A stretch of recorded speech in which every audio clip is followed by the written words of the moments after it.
Welcome to Alabama Manufacturing Now, hosted by Alabama Technology Network, a podcast where we cover a wide array of challenges, solutions, and innovations for manufacturers. We're your host, Whitney Barlow, Supplier Development Manager. And I'm Paige Caulfield, Marketing and PR Manager. We're back with Alabama Manufacturing Now. I'm your co-host, Whitney Barlow, with Alabama Technology Network. And with me today is Joey Massey, the Director of Manufacturing Extension Partnership with Alabama Technology Network. Hello. He is going to help me co-host.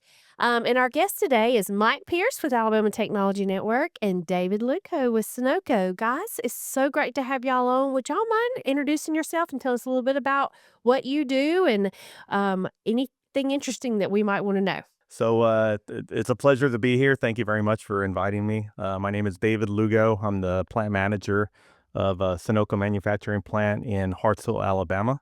I've been with the company for just over 8 years. I've been in manufacturing for just over 30 years. Oh, that's fantastic. Yeah, it's nice. So I'll pass the mic to...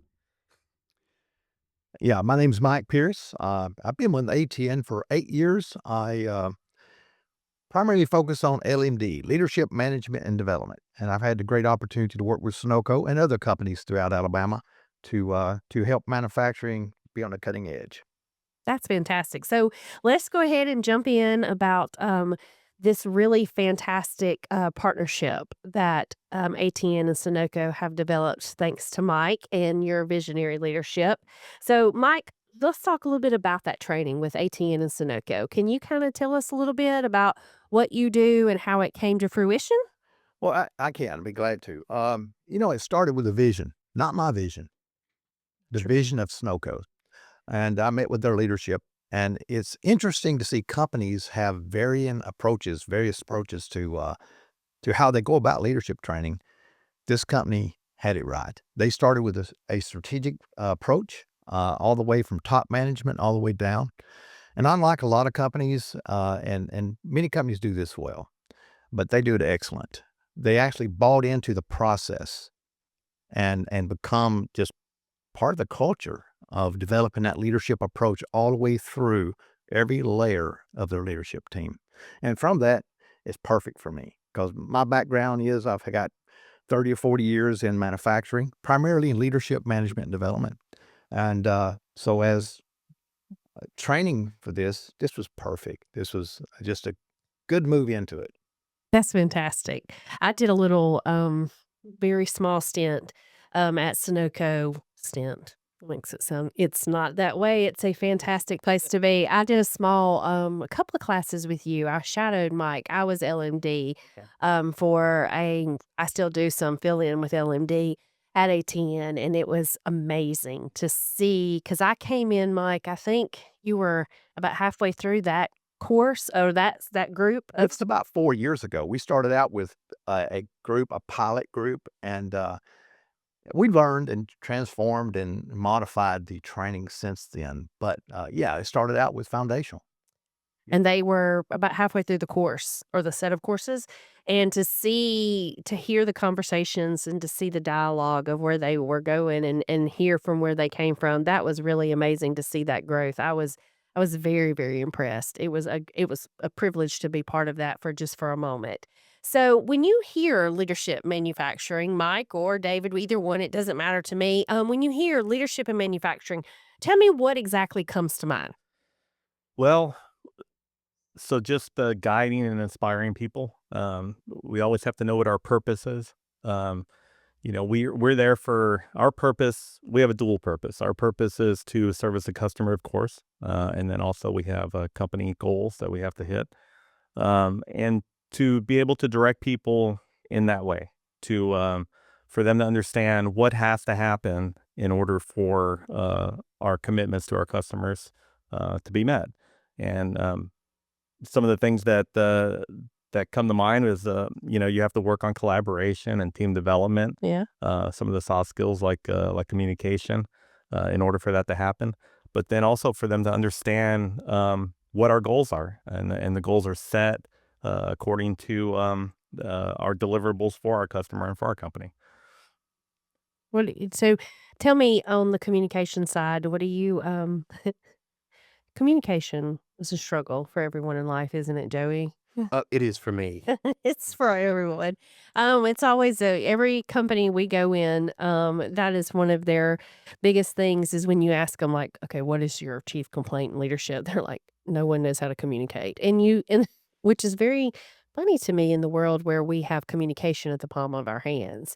And so it's almost like we've become so intertwined with each other that we've kind of lost the bare minimum. So tell me why communication is just like I'm not sure it's a quantity of communication no, issue. it's a Maybe it's quality. a quality of communication. The quality, yeah, probably so. Yeah, so that is an excellent point because and you've touched on something by saying that we have communication at the palm of our hand, and we've gotten really good at digital communications. I think we've gotten too good at emails Mhm. and text messages to where totally just become cumbersome, and it's just a task you have to work through the day, and we haven't been very good, or we've degraded actually in face-to-face communications with people. So I found that if you just go and find somebody and talk through it, it saves you not only a lot of time, but a lot of misconception of what the message was supposed to be in the first place. Yes. And also there's there's a tone, I guess, Mhm. or perception that somebody might have when they're receiving that communication. That if you're standing in front of the person, it could be a 30-second conversation and then everything is done. Meanwhile, you've sent 10 emails back and forth to each other, and but the communication itself, that was the question, I guess. The communication itself is so important that that is the vehicle, I guess, to guide people in the right direction, um to help express what the requirements are during the day, or maybe something didn't go quite as well as it Mhm. should have. We talked, Mike and I talked about a minute ago. I just got a text message that one of the lines has been down for over an hour, period. And so Just FYI. Thank you. yeah. Right. So what do you do with that? Not what we're gonna do, or everything else involved is just like, here it is. And More like a problem statement. exactly. Period. But so communication, I feel like throughout the day, being able to constantly be, even if it's metrics during the day, or your actual results that you're hitting, to be able to communicate where you're at, so you know where to adjust, maybe pull in some additional resources. That kind of stuff doesn't happen in an email or a text message, when a lot of times you're telling people, stay away from your email, stay away from your text, but you're using that as your main form Yeah. of communication. Right. Something that's urgent that has to be addressed right away. It's easier just to walk out Mhm. and find the right person and take care of it. I find the most effective emails that I send are probably less than one sentence. Mhm. But I find that the greater percentage of emails that I send are quite verbose and generally terrible. So maybe I need to take our own courses. Yeah. Maybe you do. Maybe Mike, here we go. Yeah. And I think the intentionalness of the communication is probably a key thing that, and I'm sure that you work on that, Mike, when you're teaching or instructing our fantastic employees at Sonoco. Are you intentional? Are they intentional? I guess that's the question is, do they come in and they think, well, yeah, I got communication down completely. And then they learn in the intentionalness of the communication and how that helps them grow as leaders in manufacturing and at Sudoku. Well, first off, I think of communications. I think of when we asked a question about leadership in manufacturing, at a higher level, we set strategic goals, we have cultures, we have policies, we have mission statements, but our actual culture is developed at the shop floor level. I mean, if you really want to know the bridge, uh, the focus, the real heart of an organization, it's on the floor. And during that communication, that freedom to express, that ability to be transparent, to be able to talk about a situation openly with your boss, with your coworker, with other departments, with that transparency, allows that person the freedom to express how they feel. And we find people often have emotion involved in the conversation. And that changes things a lot. So that emotional intelligence side, knowing how to respond in a situation that is difficult, is not going to be as easy for the person hearing it, maybe as it is for you saying it, and how you structure that to get the best intent. Mm-hmm. Really comes down to intent. What comes out of our mouth is our reaction. Mm-hmm. What's really important is to understand why we're saying what we're saying, not how we say it. Sometimes, again, being able to speak to someone that at a high level of education to someone that is just a hands-on blacksmith, being able to have a dialogue with all groups is super important. So I think being able to express our intent freely is one key thing into allowing manufacturing to be good managers. So, Mike, you and I have worked for ATN for some time now, and we get a lot of information about technical skills that people don't possess, and we want to upskill.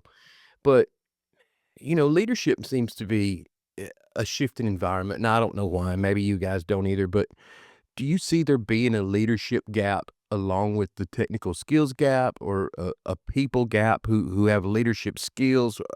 What do you make of that situation? Well, you find people in a plant, in a factory, in an organization with extremely good technical skills. Sure. They understand their work, they do their work, they're the hands-on, they're honestly the best at what they do. But sometimes we don't realize that the ability to communicate that and to have those soft skills used to be called, I hate that, interpersonal.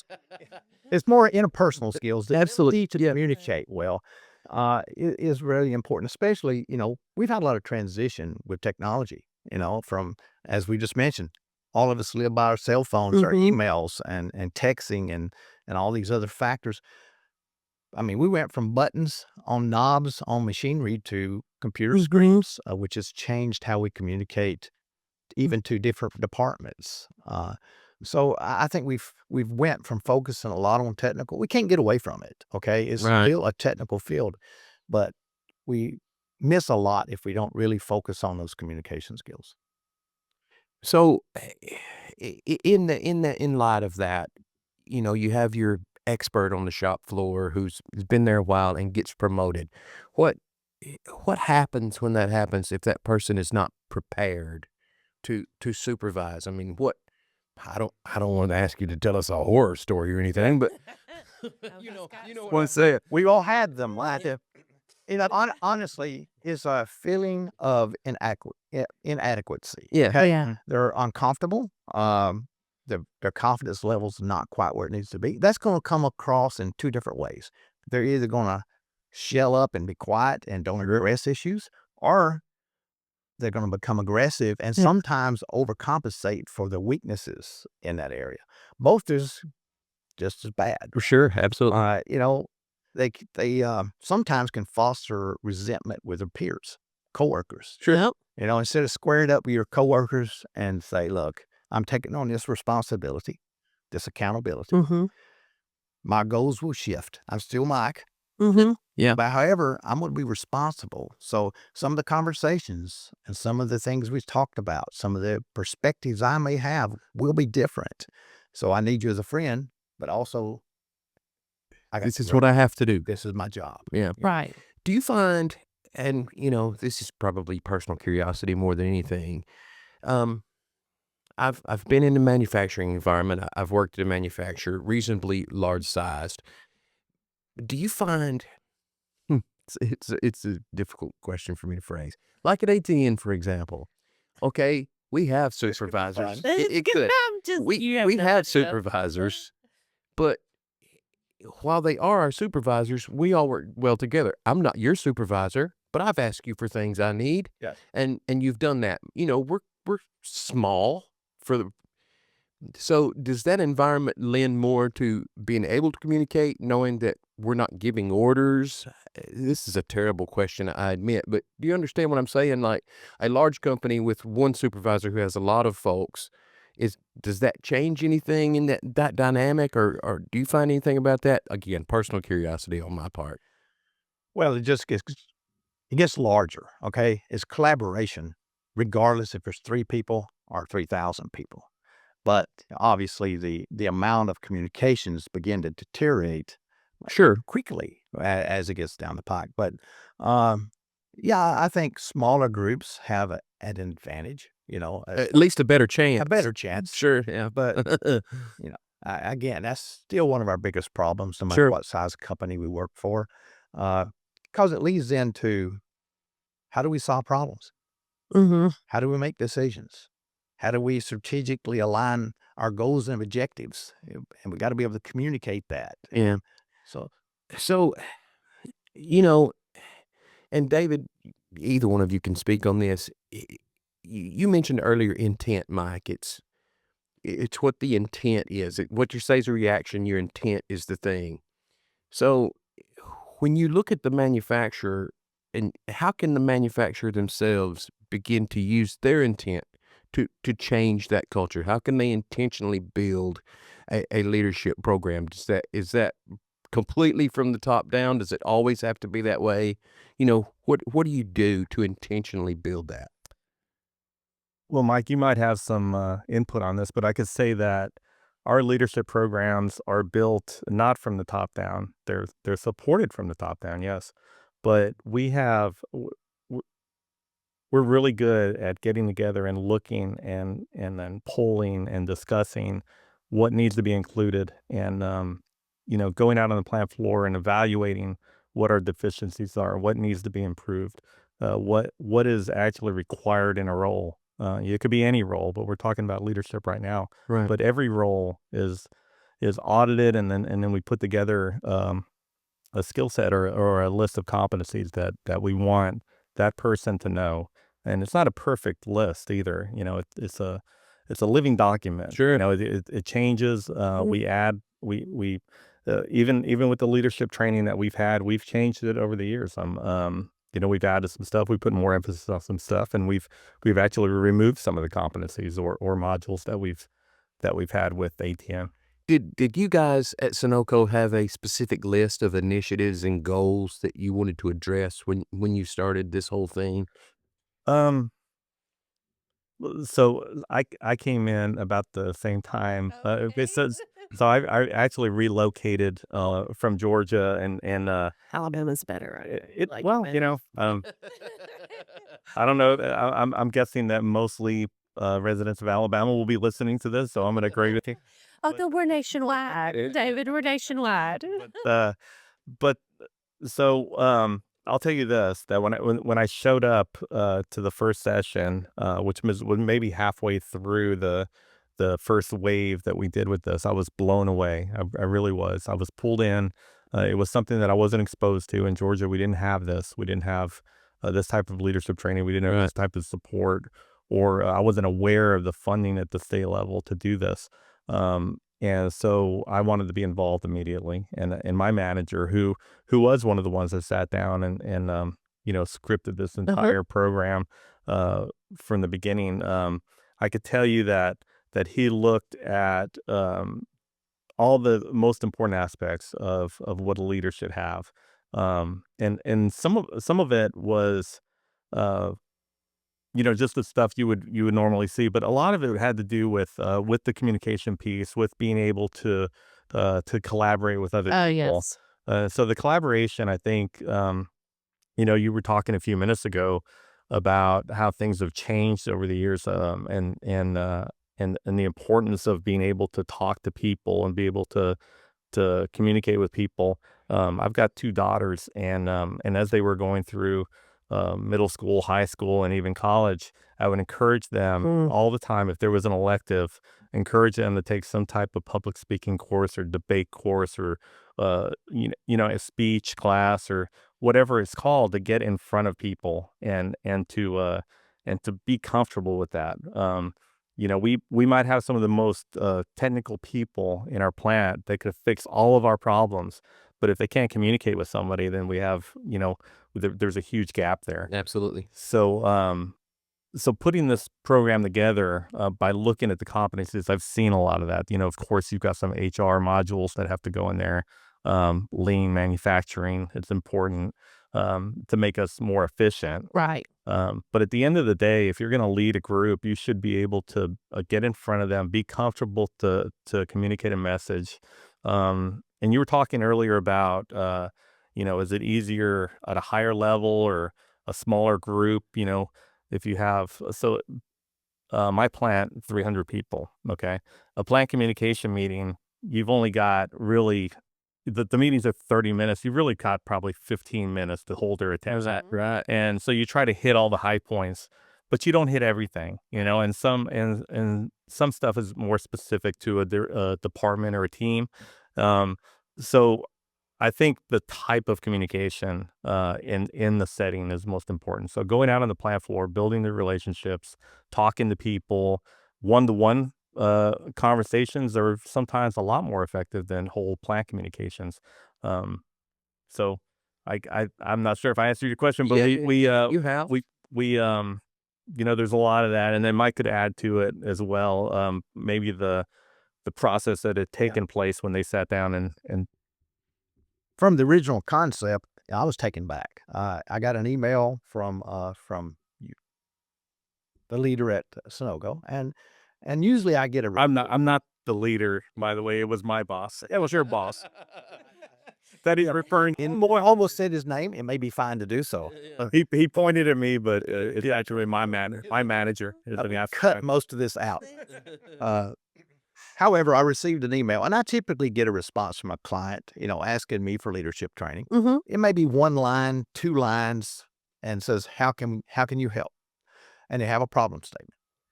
I see a lot of those types of emails. Yes, I got a plan. I got a massive strategic plan that was probably the largest I've ever seen in my career. Nice. It had everything from almost like creation to the end of the world. I mean, like everything. And he said, "Hey, can you manuscript?" And how can you blend in training opportunities along his path?" I thought, this is perfect. You said, now this is somebody I can work with. So I took modules that I did. I created many of the modules, and I kind of put them in a line that aligned well with the goals and objectives, because he started with a plan, but he had passion with that plan. I love it. Yeah. That was a combination. And not only that, people start out real strong with this, then you die off. Mm-hmm. They have a mentoring approach. So it was ongoing. It's Right. when it died down, he'd fire back up. So, and we changed it. He walked in and said, "Mike, this worked, and I thought, I hear you. So I went back and I modified it to tailor it to the needs of that facility. We all have leadership, like you said, is common, but it's specific in certain industries. So this industry had different needs, different demands. And so it started out with a massive plan, I'll be honest with you. And it probably still has that massive plan. I don't know. It's probably in a safe somewhere, like titled. It's probably very. It probably. Listen, had I made that plan and all of it had actually gotten implemented and everything was going as well as it seems to be, I would have absolutely framed it and said, I made that. I made that. I would hang it on my office wall. That was me. It's a trophy, right? I wrote that. The plan is verbal. Nothing was written. As they typically are. So with that plan, did it include in that plan of anything about the leadership program having anything to do with employee internal promotion? Did you need to have done this or that to be able to move up in the company? Or, how does that support retention of employees? Was that all taken into account? Absolutely. And I could tell you, so my manager, who Mike was talking about, he that was included in the plan. Okay. We were wanting to create a pipeline of leadership within the company. I just love this so much. We know. I do, man. It's a good idea. I mean, I do too. I love it too. It was explained to me and then re-explained to me, and then I caught on and I said, okay, that's it, because the model has been let's post a job, interview a bunch of people, look at the resumes, and then pick the most qualified one. Sing it, brother, sing it. That's what everybody does. Yep. They do it. And so this is not that model. This model is let's look at the individuals. Let's see what qualities they have. How can we develop them into a role that we need? And so my manager is very sports oriented. Okay, his dad was a coach. All his dad's friends were coaches. He coached his kids' teams. Sure. And so he considers us his team, and he I love it. coaches us. And so he's almost like our scout, and he's looking for. That's great. And Mike will tell you. I mean, there's within my facility, we've promoted people, we've developed people. We have one person who was in the initial leadership class, and you probably met him because he was in that class. He went through that module, and then we put him through some more leadership training later, and now he's a plant manager down in Jefferson, Texas. Excellent. That is what I'm See, talking about. I was on the verge of having someone tell a horror story earlier, and I was going to ask, would you share a successful story? So No, I'm glad you did, because I didn't want to be just one No, direction. I'll tell you one or two more. I mean, we talked about it on the way here because Mike knows them. He's worked with them. Are you like a proud Papa Bear? Yeah. We have another individual. She was hired as an hourly coordinator. Actually, a second shift hourly coordinator, and then we realized her skill set, her attitude, her motivation, pulled her in on day shift, and she became well known throughout our division because she was our safety resource, our safety coordinator.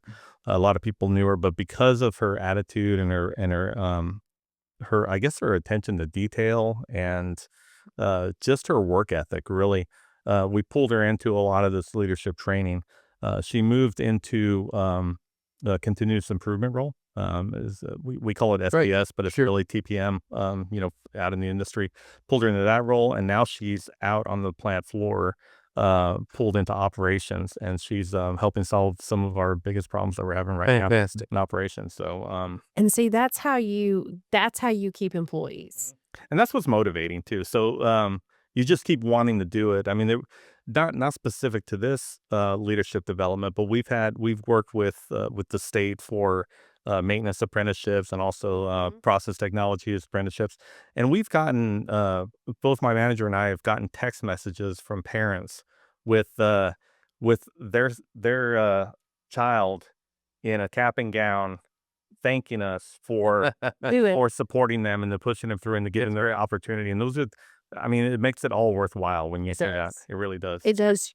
You're changing entire life. Mhm. So speaking of attention to detail, I have to know, because this is one of my favorite things to do. And I really, I guess when I started teaching is when I really started noticing it, is people's personalities playing a lot to their communication strength. And you said she played attention to detail. Is that something that, do they have that aha moment, Mike, when they start to realize the personality and how, well, that explains why I couldn't communicate to that person? They do. But I will say that the fun part of teaching this group is that they're a diverse group. I mean, there's people with all personality traits. There's all kinds, right? And some of them are very strong-willed. But they all have a common goal. They have initiative, they have a drive, they have a desire, and they have potential. And that's part of leadership. Being able to see the potential in people Yeah. is as a senior leader, that's important. That's key. Even as a supervisor, looking at a front line, seeing potential coming up. So yeah, it's wonderful to see the scenarios that we're able to put people into Right. during conflict resolution. And I do like an interactive class. So Yes. I'll usually I do put something too. in a situation that creates Mhm. a lot of dynamics. And at first they were quiet, but after about 3 or 4 classes, Mhm. it's like, wow, this is a serious debate. Somebody's going to win here. I mean, there's competition, there's competitiveness, but at the end of the day, we learn. So I have seen those moments. I've seen people when they switch to say, I can do this, from I'm not sure I can even do this. So So that's Good. really, so with young people, so, I know Sonoco probably has their fair share of young people that work with y'all and come into the plant and come into the industry, and we all know that it's a really big deal right now, because you have older generations, and I'm sure you have leaders that are in older generations, and they don't really work the same, think the same, communicate the same as the younger generation. So tell me how that is working with the leadership class and have you, especially if they've never been in manufacturing. Um, some of the places I've seen, you have the old people who are like, "This is the way it is, and this is the way it is now." So how's all that? Because I love to hear these stories. These are my favorite. Well, I will pass this off to David here, but I will say a couple things first. Okay. Is that there's a lot of let's pick on Gen Zs, okay? Yes, let's, let's because pick they're on- fun. They are the most collaborative group of humans on the planet. This is While they have, we see a lot of things like, oh my gosh, they don't seem to communicate, but there's so much potential there in the collaborative world because that's all they know, and so they're really good at that. So if we can find a way to teach one-on-one, they require a lot of attention. To do that hands-on with them, there's a lot of potential there. But I'd like to hear from your group how that's worked with your even millennials. Yeah, well, you're talking to a Gen Xer, so there's something interesting.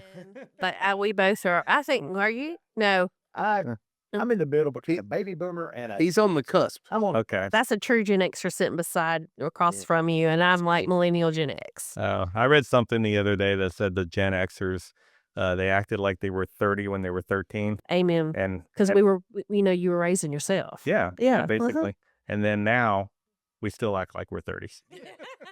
I resemble that remark. It's an accurate statement. Yeah, but I wish I still was. yeah, but you have all kinds now. You have all different generations: millennials, Gen Xers, Gen Z, baby boomers. I've got employees that have worked there 45, 47 years. And it's a very interesting question because we're developing. I've got a couple people in mind right now that as I'm talking to you about this, that they are in their early 20s. Okay. And we're preparing them for an environment where they're going to be managing a group of older people for the most part, maybe a couple younger, but for the most part is older people. So how do you do that? Really, how do you get across that? So the word intention was brought up earlier. So it's got a lot to do with the intention. So what is your intention as a leader? Is your intention focused on supporting your team? Because if that is the intention, then it's not as hard. If your intention is to, well, I've got these metrics, I've got these requirements, I've got this agenda, and it's all about me, Right. then it's very difficult. You have to break through that wall to let them know, look, I'm on your side. Okay. I want to make your job easier. I want to support you. What do you need? I say all the time, and it applies to what I'm about to say about myself, and then also applies to a new leader, is they are not the most experienced, and they need to communicate that and say that I am not telling you how to do your job, okay? And I'll say the same thing. When I came to Hartselle, to this plant, when I was in Temple, Georgia, as a service center manager, it was a new industry to me. I'd let them know you are the experts, okay? I'm probably going to be asking you more questions than you're asking me. But at the end of the day, how can I support you? What tools do you need? What can make your job easier? And oh, by the way, we have policies that we have to abide by, okay? There's rules. There's some things we have to do. We have to do in order to continue to be employed with this company. So sorry, that's good. It's real life though, and here's the list of them. And as long as everybody do understand, okay, we need to talk through it, and every step of the way, okay, we talked about this. This was the requirement. This is what we needed. We talked about it. We both understood it. Absolutely. What happened? Something happened. But I think that experience really matures somebody. Even if they're in their early 20s, you could have somebody who's never been in management or leadership before in their mid 40s. And it's the same concept. You still have to follow the same concept. So the age really doesn't matter anymore. It's just a different situation Mhm. than you did this yesterday. Today you do this. Would you say that program had helped bridge any gaps between hourly employees and managers, or mid-level managers and higher level managers? Would you say that alleviates any or helps to alleviate? Yeah, I think because we're all talking the same language, Yeah. really. The involvement of all levels, and the commitment of my manager, who's the VP of operations. Okay, he's and I'm the plant manager, and then I've got shop floor team leads and supervisors. As long as we're all aligned with the message and what needs to happen, and then also how are we going to fulfill that requirement through this training, through the competencies, and at the end of the day, it just happens, right? I mean, what do you think, Mike? I totally agree. It's it's interesting to work in manufacturing now and see manufacturing with 4 or 5 different generations. Yes. And That is interesting. communication barriers is really wild. But one advice, which I speak to a lot of companies, is having a mentor type approach, because think what it was like when you first stepped foot in a manufacturing facility when you were a 18-year-old person. Things are moving. Am I going to die today? And where do I go? Should I talk to? Why is that guy not blowing that forklift horn? Right. Even the terminology that we use, Correct. words we use, The is- acronyms. acronyms, Yeah. Oh, yeah. is foreign. So stepping back in empathy and thinking like, what was that like? You know what it was like when we were young. Yeah. Mhm. I can't imagine. Now with I the can't technology imagine shift. mine. So with that change, just touching it with patience and looking for those growth opportunities for people can learn off of each other. It's been cool to watch because your mix has been great. We've had baby boomers down to Gen Zs in a classroom, so it's been really Yeah, that's great. And that's a class we do. We do generations in the workplace. That's for that sole purpose of how do you communicate best with a different group. Yeah. Yeah, that's one of my favorite classes because you really, especially when they all start realizing, because you said in the Gen Z 20-something-year-old managing people that have been there for 40 years, that's a lot of knowledge that they're managing and them understanding that communication. And then they begin to realize they're really not that different and that a lot of the generations really complement each other. Yeah. I'm gonna add. I'm gonna take the mic here and add something. to Just that take thing. it from my So- for it, man. But something that I didn't mention, and it reminded me, is the respect has to be there Yes. across the board, because you have somebody who's worked for the company for almost 5 decades, okay, and then you have somebody coming in here who might have been there for less than a year. You have to have that respect for that person who's done that role for that long. And then also there's mutual respect because, that person, he might be, an hourly employee or maybe an hourly team lead. And then you have somebody who's a supervisor or manager who's newer to that environment. There's a certain bit of respect for the title that person has too. Okay. So there's mutual respect as a person, but then also you have to respect the title of the person. And I'll be the first one to tell you that the most important job in the plant is not my plant. It's not my job. The most important job is the person who's operating that equipment. They're making things happen. Mhm. The customer is getting their product, and we're getting paid because they're working out there. They're doing that job. And so, this might be a whole nother podcast, but flipping that pyramid upside down to where Right. you have the support from the bottom up. Yeah. And I believe the same. yes, You may not have the job if those people aren't there doing their job. exactly. There would be no need for everyone else. Yeah, exactly. And then learning how to communicate that. I think Mike talked about that earlier, is that the whole culture starts on the shop floor. And that is a very accurate statement.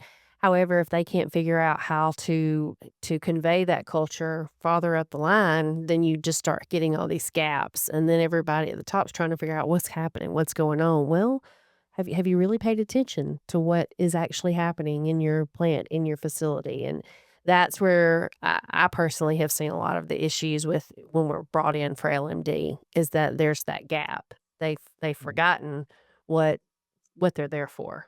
And that's just so tell me a little bit more about, okay, so the program, do they have a major project they do throughout it? I'm going off cuff now because I'm just, I'm gonna pass. just asking. I'll pass this to the expert, but let me add one more thing. When you were talking about that there's gaps and we have to communicate what are we there for. So every now and then, I'm thinking it's at least once a month during we call it DMB meetings, daily management briefing meetings. It's my leadership team, and 3 days a week we meet. We're in there for 20-30 minutes, and about once a month I reintroduce what is our purpose. Okay, Right. because we need to step back because we're getting too deep into the specifics about this and that. Mm. And then, okay, let's back up and we just need to produce units. Okay. We need to produce units and we need to develop the people to be able to produce the units. That makes perfect sense to me. It sounds simple and it really is simple. And we cause a lot of our own problems by trying to react too much. So, okay. Well, I had to know, like, do y'all have like a major, I got you. because it's a course. You have a series, the manuscript. We have the manuscript. We do have a structure, Okay. obviously. We have a planned attack, how we're going to execute people development through leadership. However, we don't stay on the script. Of What I course. found works the best, people bring up issues or challenges Yes. have in the plant floor with their boss, with their coworkers, and I pick up on that and actually that's what we train off of. So do have a script, but very seldom follow the entire script, right? And there's a general rule. What we say there stays there. And out of total respect for Sonoco, I've never had a manager come in and ask me how a certain person felt or conditions they were under or things we talked about. Right. Incredible. The Yeah. freedom and transparency to talk about issues and for me to be able to navigate my experience plus the material to learn myself while I'm in there. To navigate around that is awesome. That's rare. Yeah. Anyway. I don't know if that's Mike has great. given himself enough credit because just so y'all know, I did not come from manufacturing. So when I learned LMD, I had to find some manufacturing stories. And to this day, I still use Mike has the best stories. I'm like, bless his heart, he's like Pigpen. Like drama just followed that poor man everywhere. But man, they are the best stories. I can't tell manufacturing stories. That I would incriminate myself. I can't possibly tell them.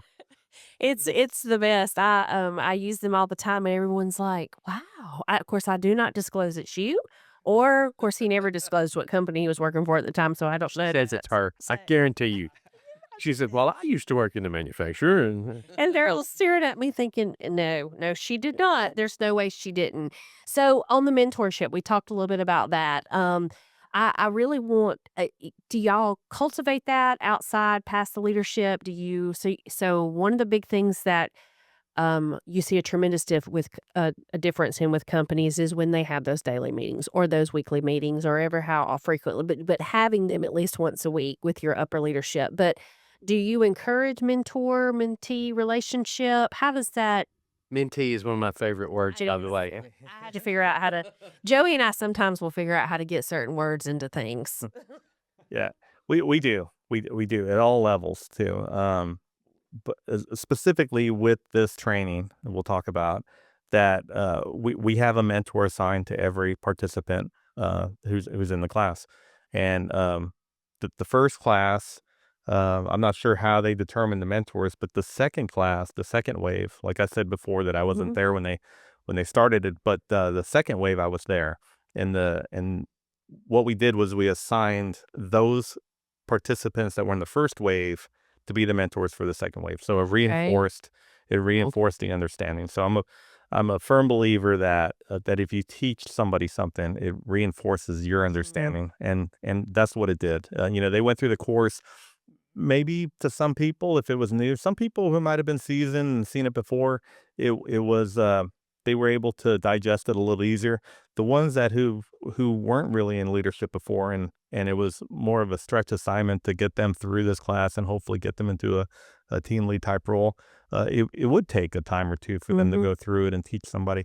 So I feel like what it did was it reinforced their understanding, and then they were able to provide almost like a role model Yeah. for that person that they were mentoring, to where then when it was their turn, they knew how to do it as well. Sure. So and Absolutely. they continued on with that cadence of the mentor participant.